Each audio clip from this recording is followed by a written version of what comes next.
Welcome to my YouTube channel. आप सभी लोगों का मेरे इस यूट्यूब चैनल में बहुत बहुत स्वागत है। आज के इस लेक्चर में बहुत ही इम्पोर्टेंट टॉपिक पर हम बात करने वाले हैं। आज का टॉपिक है कि जो पेड़ों पर फल होते हैं, जो फ्रूट्स होते हैं, वो आखिर पकते कैसे हैं, उसका वास्तविक रीजन क्या है। फलों को मुख्य तौर पर दो प्रकार से पकाया जाता है। एक आर्टिफिशियल तरीके से, है ना, कृत्रिम तरीके से फलों को पकाया जाता है, और एक पेड़ पर ही फल डायरेक्ट पक जाते हैं। ये दो प्रकार से फल पकते हैं, और सामान्य तौर पर इन दोनों के पीछे एक बहुत बड़ा कारण है, बहुत बड़ा साइंटिफिक रीजन है। एक पूरी कंप्लीटली प्रोसेस होती है और उसके द्वारा ये फल पक जाते हैं। तो मैं आपको दोनों चीज़ों को बहुत ही अच्छे तरीके से समझाऊंगा। तो इस लेक्चर को आप पूरा देखिए और आपको ये समझ में आ जाएगा आज के इस लेक्चर से कि आखिर जो फल हैं पेड़ पर वो किस तरीके से पकते हैं। आपने बहुत सारी किताबों में पढ़ा होगा कि कृत्रिम तरीके से फलों को हम एथिलीन से पकाते हैं, एसिटिलीन से पकाते हैं, है ना, ऐसा बहुत सारा पढ़ा होगा। लेकिन आपने आज तक कहीं ये नहीं पढ़ा होगा कि पेड़ पर स्वयं फल कैसे पक जाते हैं। एक बहुत ही जटिल प्रोसेस होती है, कॉम्प्लेक्स प्रक्रिया है। इसमें बहुत सारे स्टेप्स हैं, बहुत सारे चरण हैं, है ना। तो मैं आपको इस लेक्चर में इसकी पूरी मैकेनिज्म या पूरी प्रोसेस को समझाऊंगा कि आखिर कैसे जो प्लांट है वो अपने फ्रूट्स को पकाते हैं, फलों को पकाते हैं। ठीक है। तो ये मुख्य तौर पर बायोलॉजी का चैप्टर है। ये जो है ये बायोलॉजी का चैप्टर है। और अगर और मैं इसके सेक्शन की बात करूं तो ये बायोलॉजी में जो बॉटनी है, बायोलॉजी को भी दो भागों में डिवाइड किया गया है, बॉटनी और जूलॉजी। बॉटनी मतलब होता है वनस्पति विज्ञान, जिसमें वनस्पति की सारी चीज़ों को हम अध्ययन करते हैं। और एक होता है जूलॉजी या जंतु विज्ञान, जिसमें हम पृथ्वी के समस्त जीवों का अध्ययन करते हैं।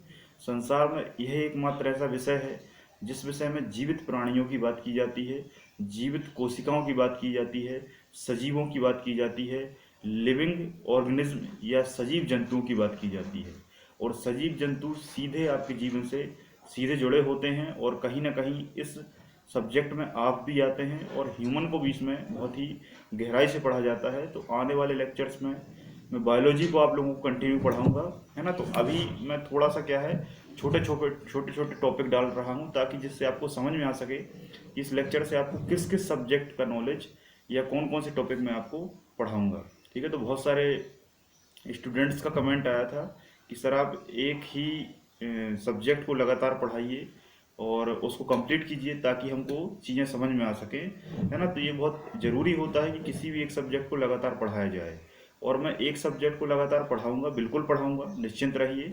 लेकिन अभी क्या है, अभी मुझे सारी चीज़ों को आपको समझाना है, आपको बताना है कि मैं किस किस फील्ड से सारी चीज़ों को पढ़ाता हूँ। तो अभी थोड़ा सा चैनल को पॉपुलर करने के लिए मैं जो इंटरेस्टिंग टॉपिक हैं जीएस के, उन सभी को थोड़ा थोड़ा पढ़ाता जाऊंगा। और फिर ये थोड़ा सा सभी टॉपिक को मैं थोड़ा थोड़ा टच करके पढ़ा दूंगा। उसके बाद फिर मैं सीधा एक सब्जेक्ट उठाऊंगा और उसको पूरा स्टार्टिंग से लेकर अंत तक डिटेल से पढ़ाऊंगा। क्योंकि जो मेरा पढ़ाने का तरीका है वो बहुत ही ब्रॉड है। क्योंकि मैं एक सब्जेक्ट को पढ़ाता हूँ तो वो 3 4 या 8 क्लासों में कंप्लीट नहीं हो सकता।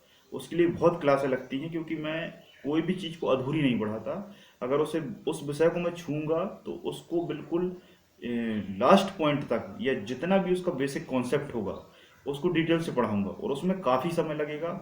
और इतना समय शायद शुरुआत में आप ना दे पाएँ, आपको बहुत अजीब लगे।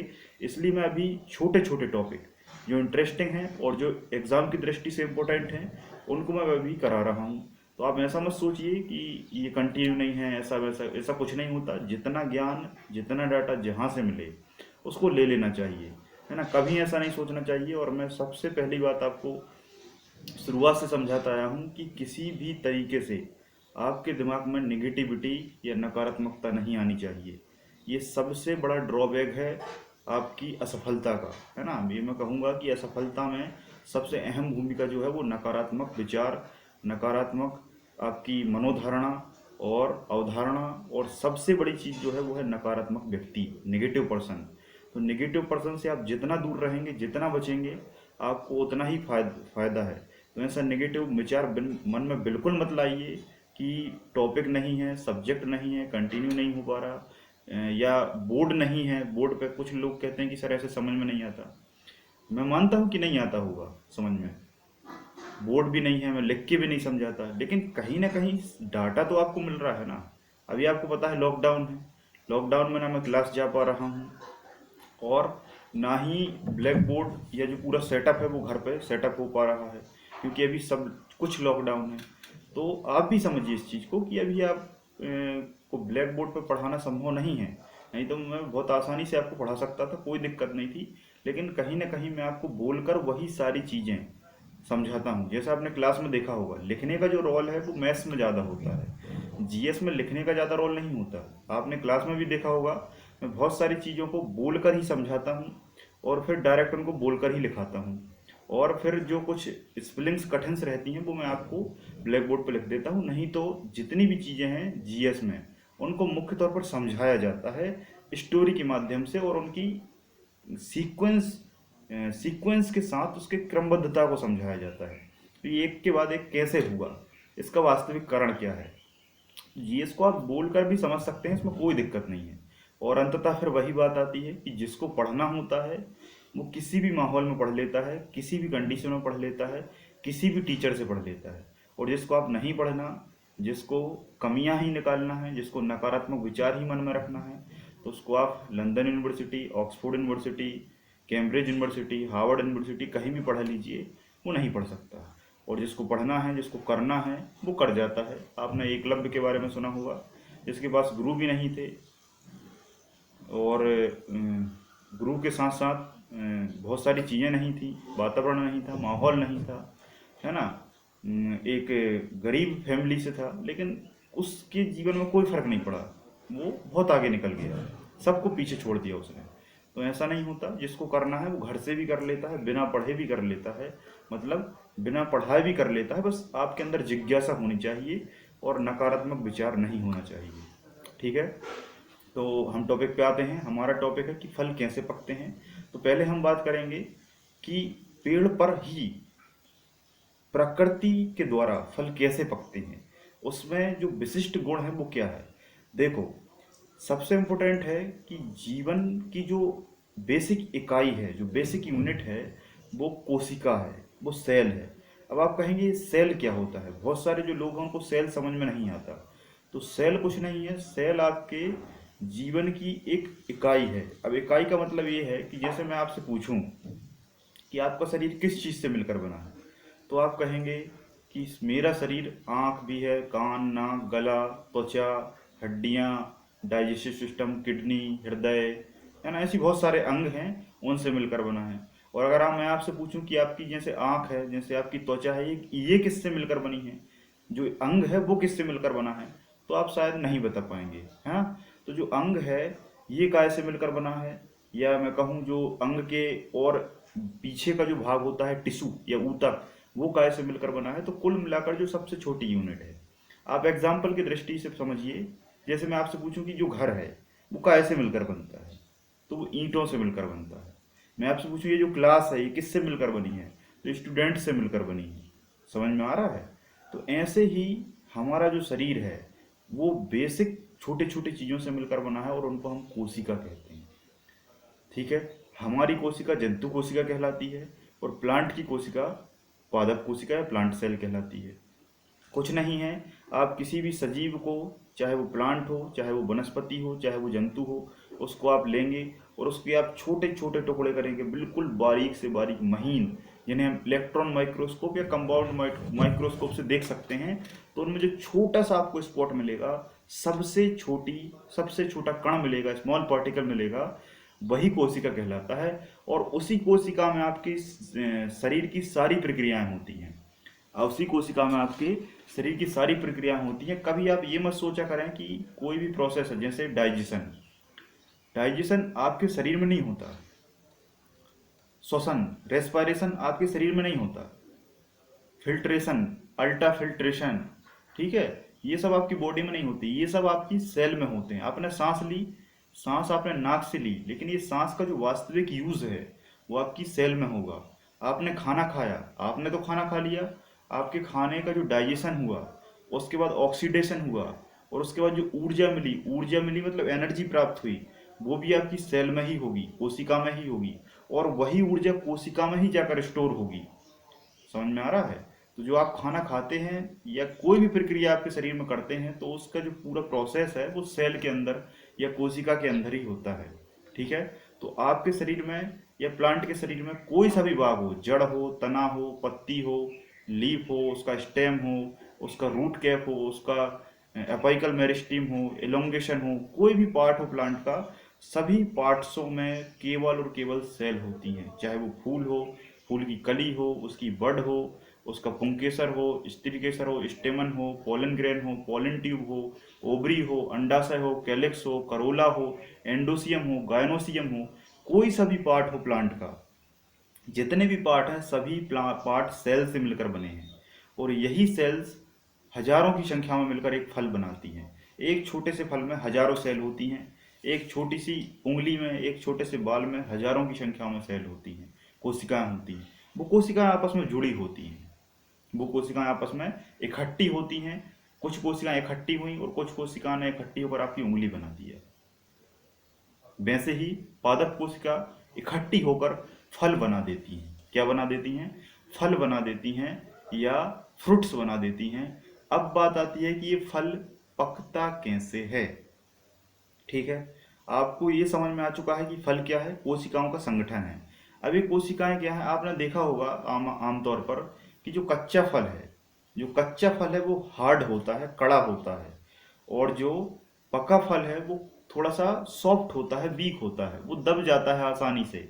लेकिन जो कच्चा फल होता है वो बहुत ही कठोर होता है। अब आपको मैंने बताया कि कोशिकाओं का इकट्ठा समूह क्या है, फल है।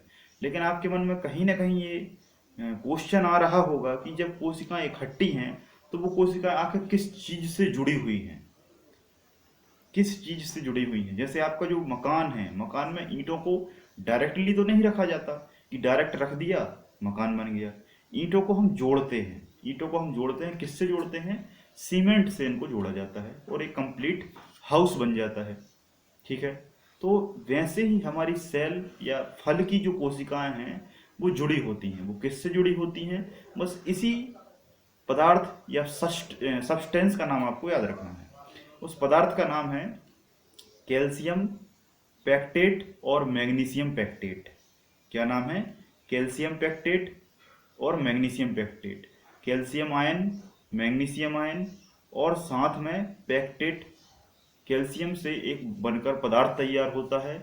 और यही पदार्थ एक सेल को दूसरी सेल से इंटरकनेक्ट रखता है, जोड़े रखता है।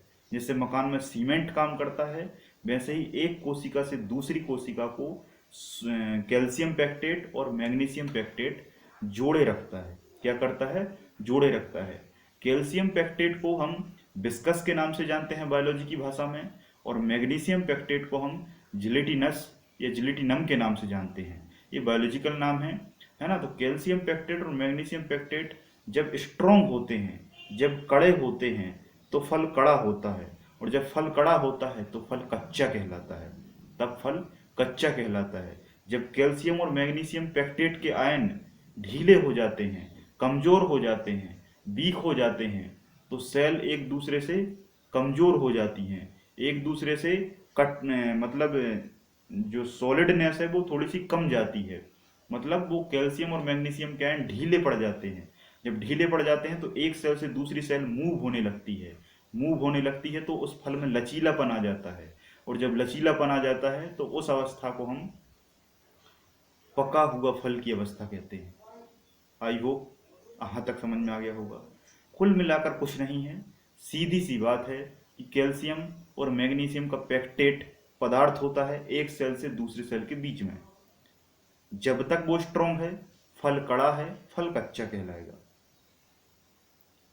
जब वो कमजोर हुआ, ढीला हुआ, एक सेल से दूसरी सेल मूव होने लगी, फल कच्चा कहलाता है। क्लियर है बात? मतलब एक सेल से दूसरी सेल, आपने देखा होगा कच्चा जो फल है वो दब जाता है। सॉरी, कच्चा फल नहीं दबता, पका फल आसानी से दब जाता है। कारण क्या है? जो बीज के पदार्थ का जो भाग है वो थोड़ा सा कमजोर हो जाता है। और आपने देखा होगा आसानी से दबने लगता है फल। तो आसानी से जब फल दबने लगता है तो उस फल को हम पका हुआ फल कहते हैं। और कैल्शियम और मैग्नीशियम के जो आयन हैं जब वो आयन में थोड़ा सा बदलाव आता है, बदलाव आने के कारण उनमें उनमें वीकनेस आती है, और वीकनेस के साथ साथ वो अपना कलर कलर शो करते हैं, और उसी कलर का फल आपको दिखाई देने लगता है। सेल्स या कोशिकाएं समान होती हैं, लेकिन उनके बीच में जो पदार्थ भरा हुआ है, उस पदार्थ का अपना एक कलर शो होने लगता है जब उसकी फेस थोड़ी सी बदलती है, और उसी कलर का फल हमें दिखाई देने लगता है, और उनकी सेलें आपस में वीक हो जाती हैं, उनकी सेलें आपस में वीक हो जाती हैं। लेकिन अगर आपसे पूछा जाए कि फल पकने का वास्तविक कारण क्या है, और ऑप्शन में अगर कैल्शियम और मैग्नीशियम पेक्टेट नहीं है, तब आप टिक करेंगे लेमिला। तब आप क्या टिक करेंगे? लेमिला या लेमिली। कैल्शियम और मैग्नीशियम का जो पेक्टेट है, इसको सामूहिक रूप से लेमिला या लेमिली भी कहा जाता है। यही लेमिला एक सेल को दूसरे सेल से जोड़ने का काम करता है। ये प्रोसेस है प्राकृतिक फल पकने की। यह प्रोसेस है प्राकृतिक फल पकने की, कि प्रकृति या नेचर अपने आप में फल को कैसे पकाता है। लेकिन आज के वर्तमान युग में ये प्रोसेस को थोड़ा सा हस्तक्षेप किया गया है। हस्तक्षेप का मतलब ये है कि संसार के अधिकांश तौर पर सभी कच्चे फलों को तोड़ा जाता है, और कच्चे फलों को तोड़कर उनको कृत्रिम तरीके से या आर्टिफिशियल प्रोसेस से पकाया जाता है। आर्टिफिशियल प्रोसेस से कैसे पकाया जाता है कि उस फल को कच्चे फल को तोड़ा, और कच्चे फल को तोड़ने के बाद उसमें उसमें जो कैल्शियम और मैग्नीशियम का पेक्टेट था, उसको उसको बाहरी कुछ तत्वों के द्वारा, बाहरी कुछ पदार्थ के द्वारा ढीला कृत्रिम तरीके से कराया जाता है। कृत्रिम तरीके से कराया जाता है। कच्चा फल लिया, कच्चे फल में कुछ ऐसा पदार्थ लगाया जाता है जिसके द्वारा फल पक जाता है, और उसका नाम क्या है? उसका नाम है एथिलीन। उसका नाम क्या है? एथिलीन। तो आपसे कभी भी पूछा जाए कि कृत्रिम रूप से, आर्टिफिशियल तरीके से फल पकाने में सहायक है, तो क्या ऑप्शन टिक करेंगे आप? एथिलीन। एथिलीन से आज के समय में फलों को पकाया जाता है। इसी एथिलीन का एक और नाम है जिसे हम IUPAC नाम कहते हैं, international union of pure applied of chemistry. मतलब केमिस्ट्री की भाषा में इसका एक अपना नाम है। एथिलीन को हम एथीन भी कहते हैं। एथिलीन को हम एथीन भी कहते हैं। एथिलीन को हम एथीन भी कहते हैं, और इसी को सामान्य भाषा में कार्बेट भी कहा जाता है।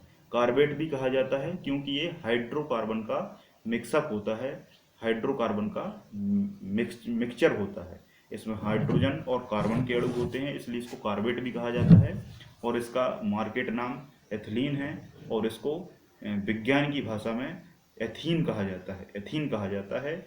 और एक और पदार्थ होता है इसी को पकाने के लिए, लेकिन अब उसको बैन कर दिया गया है सरकार के द्वारा, क्योंकि अगर उसको फलों के पकाने में हम यूज़ करते हैं तो कहीं ना कहीं बहुत ज़्यादा टॉक्सिक प्रभाव हमारी बॉडी पर पड़ता है। इसलिए सरकार ने उसको बंद कर दिया, उस पदार्थ पर बैन लगा दिया, और उसका नाम है एसिटिलीन। उसका नाम क्या है? एसिटिलीन। ये जिसको हम एथाइन कहते हैं, जिसको हम क्या कहते हैं? एथाइन। तो फल एथीन से भी पक जाते हैं, एथाइन से भी पक जाते हैं, एथिलीन से भी पक जाते हैं, एसिटिलीन से भी पक जाते हैं। ठीक है, लेकिन एसिटिलीन या एथाइन प्रतिबंधित है, तो यूज़ क्या होता है? एथीन या एथिलीन। ठीक है, तो दो नाम है, एक मार्केट नाम है और एक IUPAC नाम है। ठीक है, तो आप इसको बहुत अच्छे से याद रखेंगे। तो आई होप इस पूरे लेक्चर में आपको स्पष्ट तौर पर क्लियर समझ में आ गया होगा कि प्राकृतिक तरीके से कैसे फल पकते हैं, और आर्टिफिशियल तरीके से फलों को कैसे पकाया जाता है। ठीक है, तो आज के लेक्चर में बहुत बहुत धन्यवाद आप सभी का। आगे हम और भी लेक्चर्स लाते रहेंगे, तो आप वीडियो को कंटिन्यू देखते रहिए। आने वाले समय में हम बहुत ही अच्छे तरीके से सारे सब्जेक्ट को सीक्वेंस के साथ पढ़ाएंगे, ताकि आपको सारी जानकारी मिल सके। ठीक है, तो बहुत बहुत धन्यवाद। जय हिंद, जय भारत।